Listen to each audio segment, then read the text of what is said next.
Hopefully, the last video convinced you that you should start paying more attention to Pinterest. The next question then is, how? How does Pinterest work? What does it offer that's different from other social networks? And how do you go about getting set up?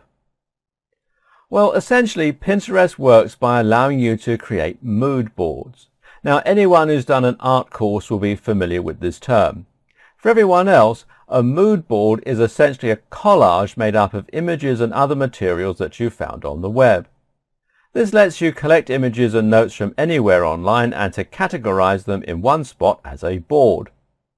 These boards can then be shared by other users and brands, and you can follow either individual boards or users if you'd like to see more of what they've created or collected.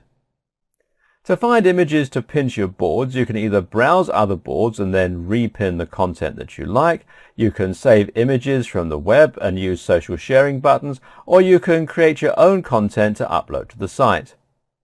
You can use Pinterest's built-in search tools to search for users, for boards, or for specific items. If you want to see images of futuristic fonts, for example, you can search for that string, and you'll be provided with a ton of images that other people and brands have pinned. Images have hashtags on them which describe their content, and this helps you when you're searching for more content. The key difference that Pinterest has when compared to something like Facebook is that the social aspect is actually not at the forefront. You can keep the boards you create as private if you like, and this means that no one else will see them. This also means that you can use it simply to collect ideas for your own projects or for your own inspiration. And CEO Ben Silverman actually describes the tool as a catalogue of ideas rather than a social network. His hope is that it can be used to inspire people to, in his words, go and do that thing. Once you're following a number of boards and users, you'll also be able to see pins that your contacts have pinned or commented on. You'll also see images based on similar pins you have uploaded. This creates a home feed of sorts that you can browse just to find images that you might find interesting or inspiring, or to see what your friends are up to. Not sure what to search for?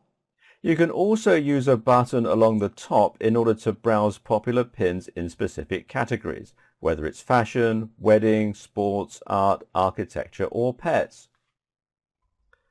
Like any social network, Pinterest also offers a plethora of social elements.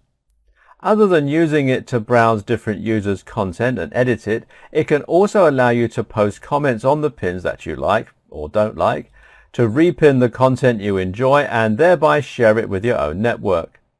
It's also possible to invite people to edit your boards and to set them up to be informed every time you add a new pin to it. This is a great feature for working on collaborative projects, for example, and these boards are known as group boards. There are many more features to Pinterest than this. In fact, even if you've been using Pinterest for a while, there's a very good chance that you won't have seen everything it has to offer, and that you won't know all the different things that you can do with the platform. Further on in this series, we'll be looking at some of those more advanced features in more detail and seeing how you can utilize them for marketing benefits.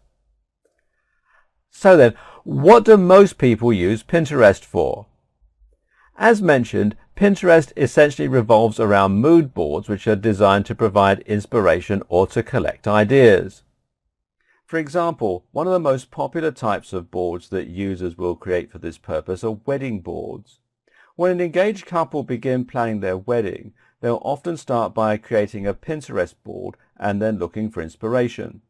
They'll look at boards created by other users and search for ideas for wedding dresses, wedding locations, for table decorations, for cakes, for suits, and so on.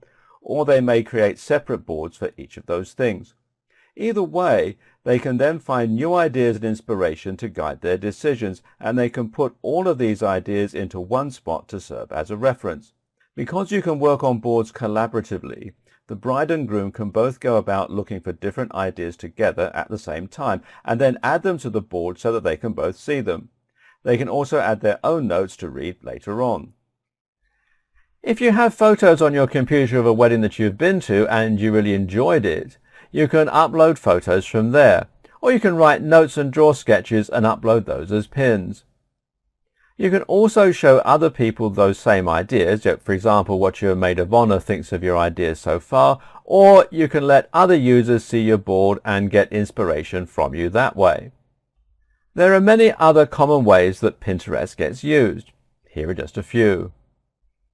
Collecting images that you find appealing or inspiring.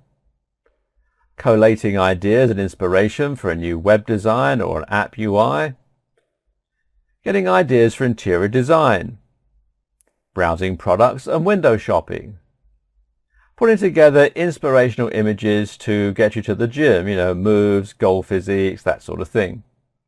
Staying updated with your favorite brand in a more visual manner.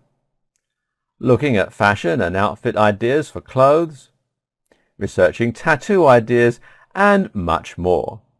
Of course, what we're really interested in, though, is using Pinterest as a marketing tool. And I'll go into detail about that in the next video.